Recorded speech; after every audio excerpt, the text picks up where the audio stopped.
You have reached the Geek Elite. Good luck. Video games are a unique medium. They can tell stories, Immerse us in strange, fantastic worlds. blur the very boundaries of our reality. But at the end of the day, video games are fun. Whatever fun is to you. I'm Jeff Moonen, And I am Matt, aka Stormageddon. and on Fun and Games, we talk about the history, trends, and community of video games. It's a celebration of all the games we play and all the fun we find within them. And there's so many more games out there, so we hope you'll share in that conversation with us. Fun and Games podcast with Matt and Jeff. Find us on certainpov.com or wherever you get your podcasts. And happy gaming. In my lifetime, I expect to see 3, 4, perhaps even more women on the High Court bench. Women not shaped from the same mold, but of different complexions. Welcome back to season 4. Four. That's it. 1, 2, 3, 4. Season 4 of United States of Women, and apparently I just broke Jessica's eardrums. This is Geek Elite's history podcast about all of the women you don't know you know. You don't know, you know. I think I like that catchphrase. I am Elizabeth, and with me is the very kind and very brilliant Jessica. Oh, thank you. So, season 4, we are turning our attention to Georgia. Georgia? Yeah. The great state of Georgia and all of its peaches. I'm slowly sinking back into time right now. Yeah, well, that is definitely going to be something we're going to have to deal with this season. As I've begun prepping all of our women for this season, there is definitely there are a few with very problematic stances on certain things. Are we going to get the anti-feminist but really strong female people? Yes, and other issues. Oh. Because we are dealing with Georgia. And for most of Georgia's history, a great chunk of people had really problematic views. Yes, Georgia was part of the Confederacy. Yes, Georgia was part of the Confederacy. There is still a lot of racism issues occurring. And while I would never recommend honoring people with racist views, I think it would be a disservice to not recognize that they exist, what they contributed positive, and all of The negative. the negative. I mean, we do still talk about the founding fathers. And I gotta tell you, research them on your own. So that is not the case with episode 1. Yay. We have a really cool woman to talk about this episode. And this episode, I'm titling The Nurse That Never Was. And we will get to why. Although generally speaking, we just know that women never get the credit that they deserve. Why didn't she exist? Why don't we know about her? It's probably because she's a girl. That's why. Yes. Yeah, she's a woman. So we are going to be talking about Susie King Taylor. Okay, and I got a picture for you of her. Ooh, Yes. Try to see. Maybe there's a bigger picture. she almost looks like a nun. Like her Yeah. outfit reminds me of a nun's outfit. I can't. No, very much. Well, it's black and white, but it's really the only picture of her that exists. well, I mean, 1850s. So 60s, not a lot of photo opportunities. So she was born Suzanne Ann Baker on August 6th, 1848. Okay. In Liberty County, Georgia. She was born enslaved. Okay. So she was born to Raymond and Hagar Baker on a plantation that was owned by Valentine Grest. Grest. Okay. Grest. Intriguingly, a few of the sources called her a bonds person, which I had to look up because I'm like, bondsman didn't really, like, when I think of a bail bondsman, like, that didn't really exist. It's essentially another term for a slave. Somebody who is bonded. Who's bonded. Okay. That makes sense. But I had to look that up, and since you're a writer, figured you'd enjoy learning the new word. Etymology. The etymology. Yeah. So she was born as the first of 9 children. Oh. And almost everything we know about her is from the memoir she would go on to publish in her later life, entitled,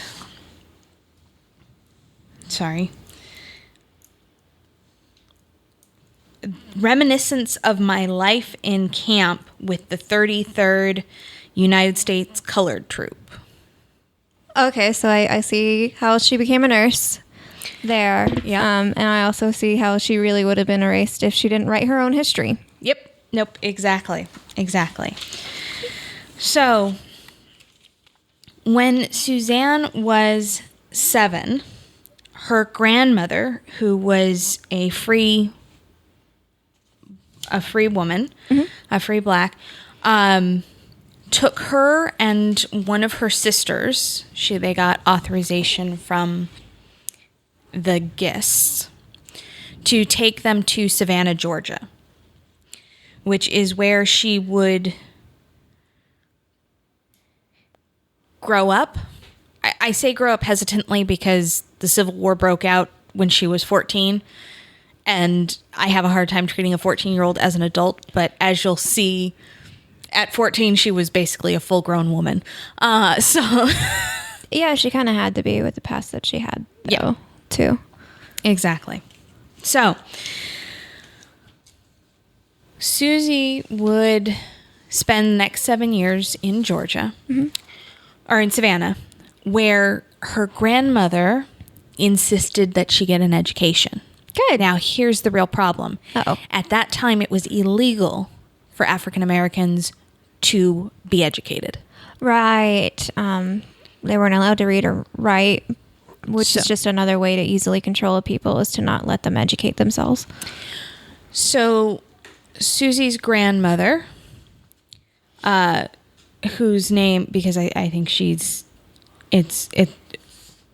worth knowing. Her name was Dolly Reed. Enrolled Susie and her sister in the underground education. So obviously we know about the Underground Railroad. And this is just to educate people. So this was a similar system set up where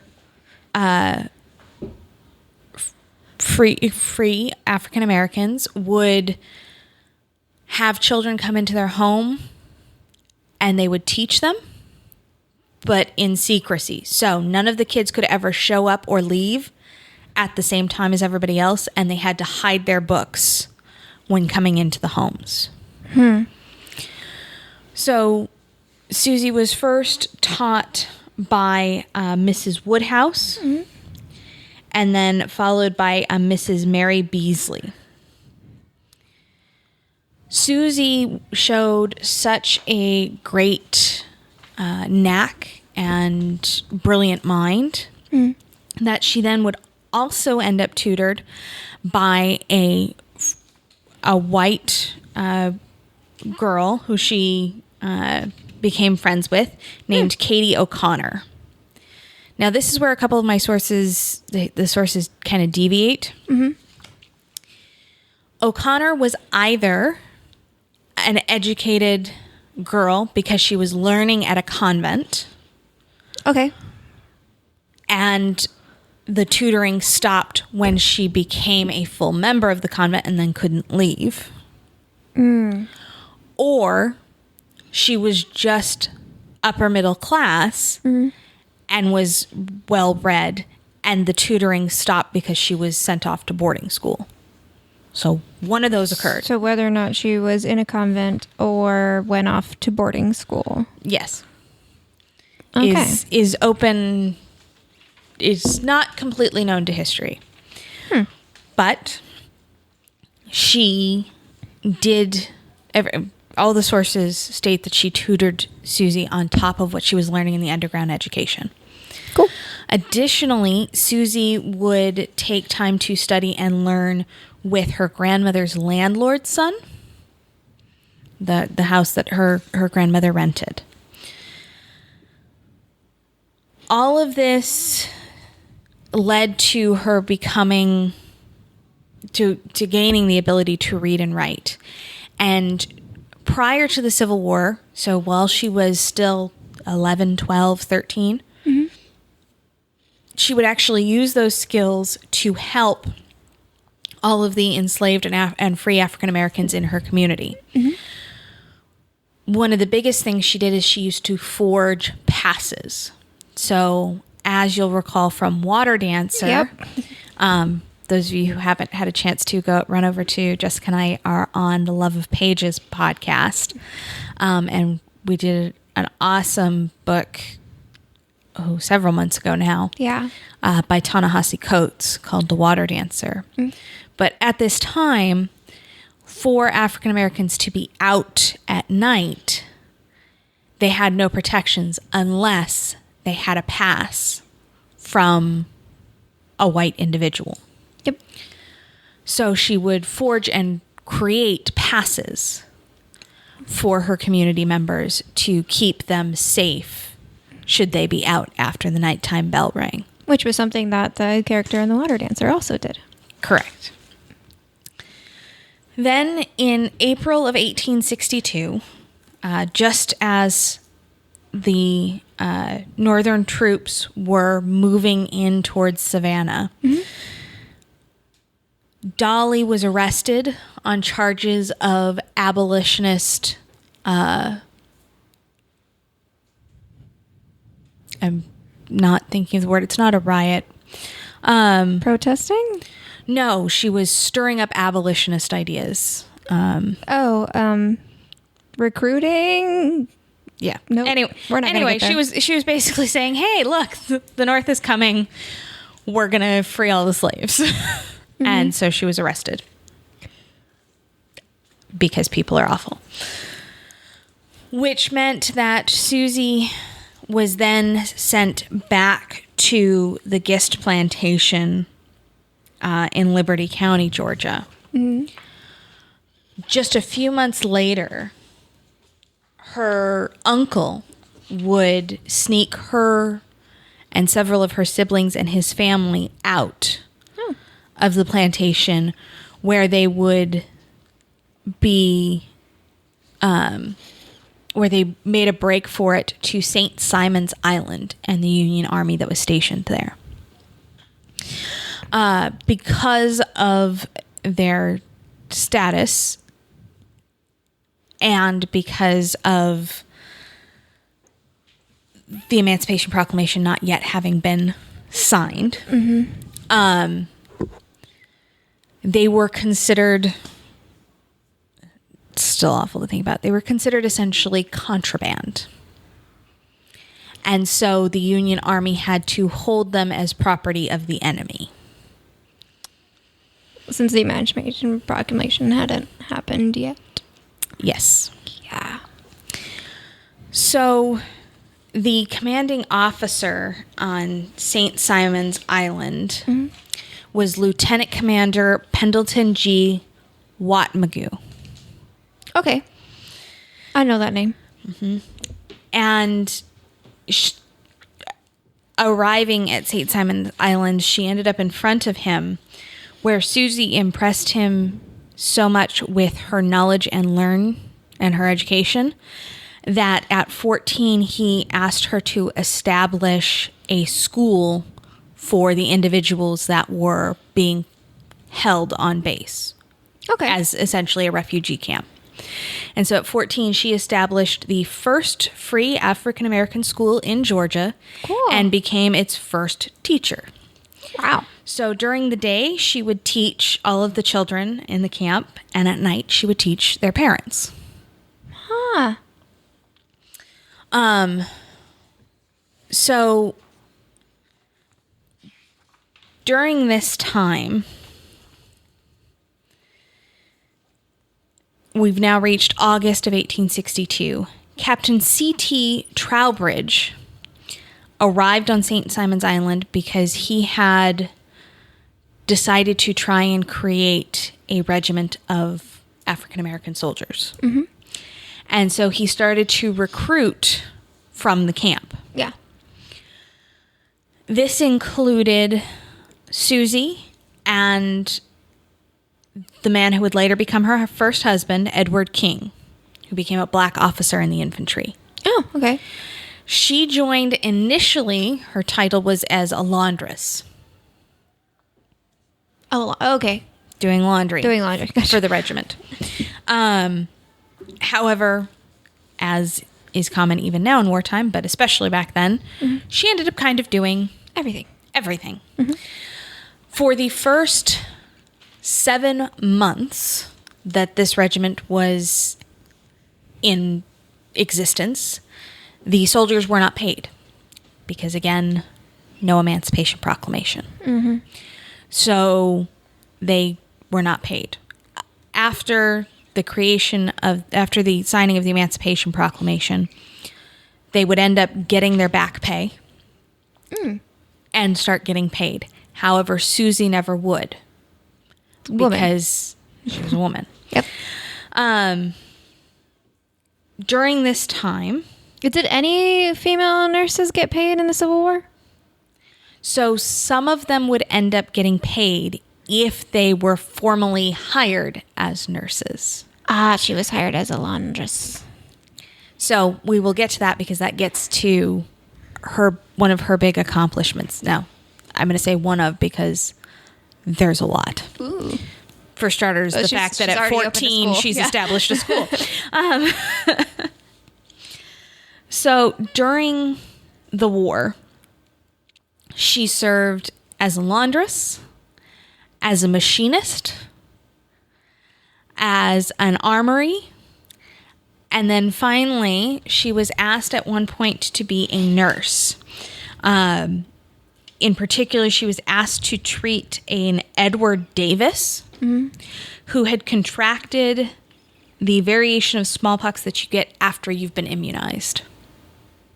So it's a particularly virulent and deadly disease. Yeah. And she treated him for several months, eventually losing him.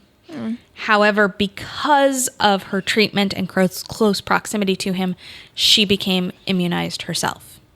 Okay. Just from exposure. At which point she was permanently moved to helping the nursing corps, particularly smallpox patients. Smallpox. Yeah. During this time, she met another one of our women, our awesome women, Miss Clara Barton. Yay! Came onto the stage. It was after the war that Susie and her husband, Edward King, would move back to Savannah, Georgia. And Susie would open up a number of schools for African Americans. She started with one. There is no exact count. Best estimations are about 12 to 14 schools for African American children, where she'd charge $1 a month. Wow. For attendance. Her husband Edward was not able to get a job during this time in his trade. He was a skilled carpenter. So he ended up as a day laborer on the docks. This led to his death on September 6th, 1866, a mere 3 months before Susie would give birth to their son. Oh. During this time, he received a pension as a soldier in the Civil War prior to his death, but Susie could not. Women didn't inherit pension. Oh, yeah. Never mind. It's the 1800s. Yep. Women didn't inherit pensions Anything. from their husbands or anything, really. Colonel C.T. Chowbridge, who had initially recruited Susie, had wrote in a letter to her that she is unable to be placed on the pensioner's roll for her actions, but was in fact an army nurse. He explains that she is a person that is the most deserved of this pension regardless. So she got it? She did not get it. Oh, okay. But he was like, you deserve it, but like, But out of my hands. There's nothing I can do. After Edward's death and the birth of their son, she ended up having to close all of her schools because she couldn't make a living to support them on it alone. Yeah, Since there was no because even income. back then, $1 a month is very Not much. not much. Plus, she was paying the other teachers because she wasn't teaching at all the schools by herself.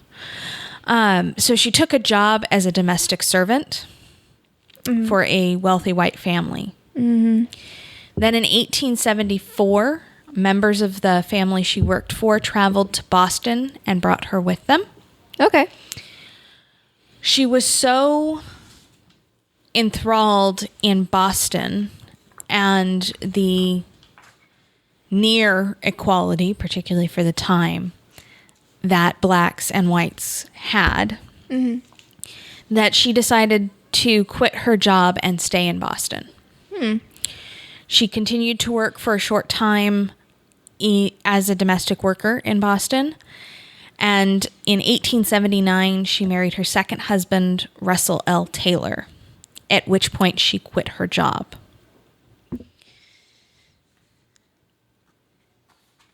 It was at this time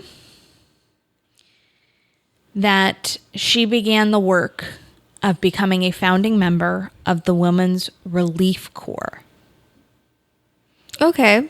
Okay. So the Women's Relief Corps was established via charter on July 25th, 1883 in Denver, Colorado. It was subsequently incorporated by public act of the 87th Congress on September 7th, 1962. Okay, so it was a long time before it was formalized. Yeah, very significantly long time. But it is the oldest continuing auxiliary corps for the military. Its initial purpose was to petition the federal government for nurses' pensions and to promote patriotic education, as well as historical preservation of research and an official documentation of the Women's Relief Corps and the Grand Army of the Republic, to the Union Army. Yeah. So basically, she was like, you're not going to give me a pension, so I'm going to make you give me my pension. Exactly. So, the group focused on helping to raise money to support Black Civil War veterans and women who served in the Civil War. So basically, everybody who didn't qualify for pensions, Yeah. they're like, here, Yeah. we'll help raise money to support you and to petition the federal government. So the Women's Relief Corps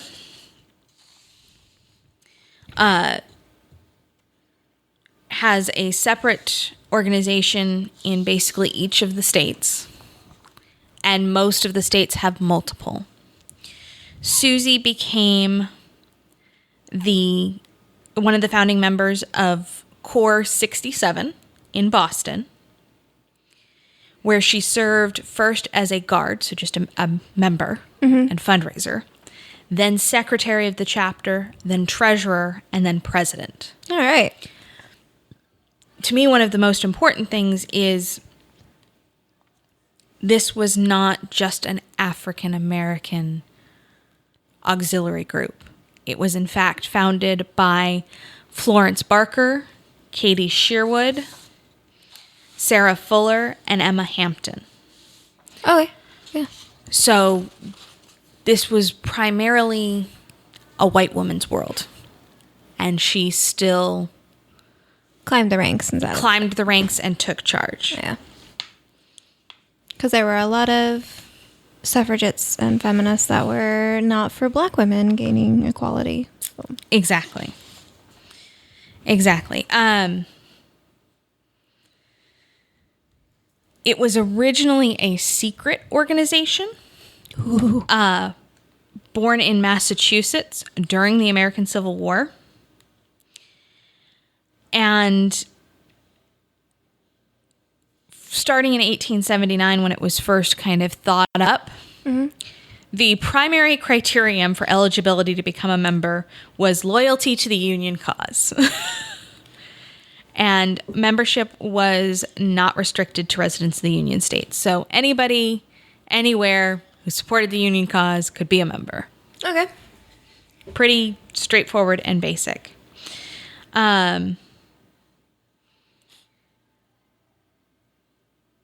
What I found interesting was actually Susie Taylor was a notable individual that is referenced in each of the histories of the women's relief corps. Because she's the only African American woman who is named in a lot of these historiographies. And there had to have been other ones as well. Yeah.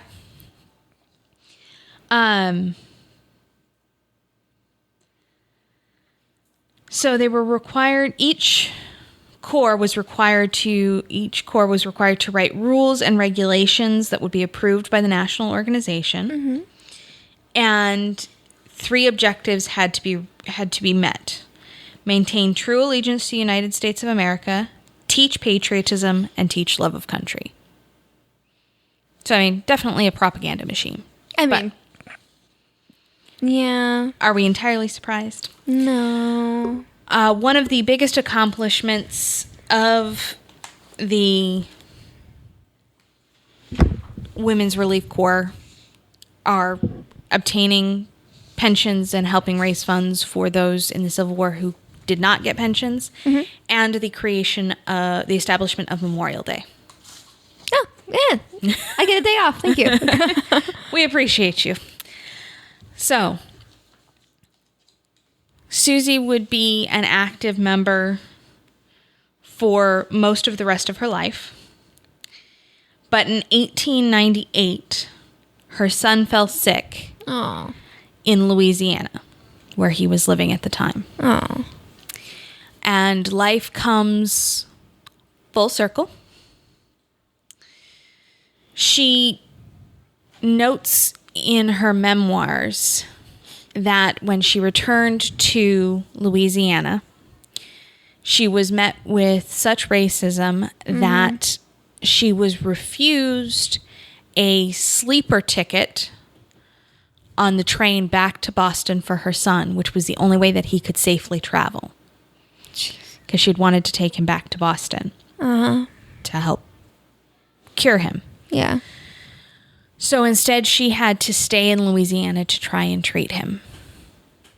And dealing with all the racism there at the time, I imagine it wasn't easy to get medicines or anything. Correct. And she would spend that time fighting the Ku Klux Klan and Jim Crow laws while trying to care for her dying son. Her son would eventually pass, and she would return to Boston. In 1902, she published her memoirs, and a quote that's taken out of her memoirs that is used over and over and over again is What a wonderful revolution. In 1861, the Southern papers were full of advertisements for slaves. But now, despite all the hindrances and race problems, my people are striving to attain the full standard of all other races born free in the sight of God, and in a number of instances have succeeded. Justice, we ask, to be citizens of these United States, where so many of our people have shed their blood with their white comrades, that the stars and stripes should never be polluted. So in 1902, she published Reminiscence of My Life in Camp with the 33rd United States Colored Troops, the late 1st South Carolina Volunteers, which is what they were known as before they became a formal regiment. It is the only first-hand account of the lives and experiences of Black Civil War soldiers written by a Black woman in existence. Wow. She would then go on to write and publish several more articles throughout the rest of her life. And she would pass on October 6th, 1912, in Boston, where she was buried. And that is the life and story of Susie King Taylor. Wow. I'm glad she wrote a memoir. So we could talk about her. Right? Oh my gosh. So, and the creation of the Women's Relief Corps, which is still in existence today. Yep. Today, they're not doing nearly as cool things, in my opinion. But What that's just my exactly they opinion. do today? They're still mostly teaching patriotism and love of country. Okay. I mean, I like my country. I'm not going to lie. I do like the ideas of my country. We're not really living up to those ideas. And I'm a true believer that you're not a patriot if you don't see the flaws in your country. A true patriot wants their country to develop and not stay the same. No, yes. Yes. So... And teach critical race theory in schools. Yes. But that is the nurse that never was, even if her commanding officer says she should have been. Yeah, like I like that. Like, you deserve this, but like, Can't give it I to feel like you. I would legit be like, thank you for your empty words. Thank you so much. That's what I need right now as a single Black woman who just had a child, who can't get any money because I wasn't technically a nurse. And which is just the thing that the military in general does. Is like, you're going to have this position, but we also need you here. But like, we're only going to pay you for For the this one position because that's all we can get the budget to pay you for. So, Yep. yeah. Pretty much. So, sources. Obviously, Wikipedia and Susie's memoirs were a big portion, as well as the article Life Story, Susie Baker King Taylor, 1848 to 1912, from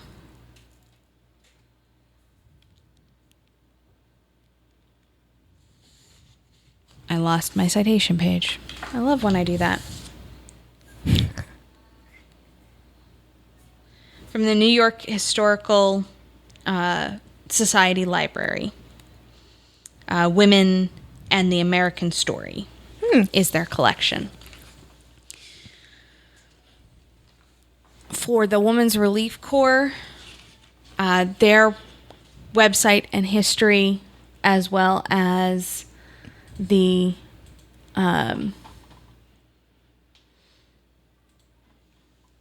article by John Christopher Kennedy entitled A Perfect Union, the Women's Relief Corps and Women's Organizational Activism 1861 to 1930, which was his dissertation for Purdue University. Oh, cool.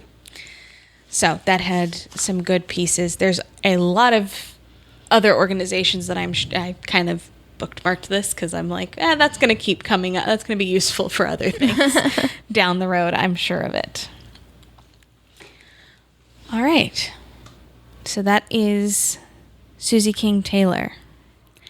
Jessica, if people want to reach out to you to discuss any and all of the things, where can they find you? You can find me on Twitter as JM Bailey Writes. And you can find me with the rest of Geek Elite Media at Geek Elite Media and our Facebook page /Geek Elite Media. Archived episodes of this podcast and other podcasts can be found on our website at geekelitemedia.com. Words are hard today. Please remember to rate, review, and subscribe to us on whatever podcatcher you use. And check out our YouTube channel. That's right. That was the thing I was supposed to add. Yes. We now have a YouTube channel. We have a YouTube channel, and it'd be totally awesome if you just clickety-clack that like button, as I hear all the YouTubers say. All the YouTubers say? The YouTubers. It helps others find the awesome podcasts on our network. If you've got a couple of dollars, jump on over to our Patreon page. There will be new episodes this season from this podcast that are going to be Patreon exclusives. Ooh. Right. So exciting. But until next time, this is the United States of Women saying, always remember to geek out. This concludes our broadcast. Beep.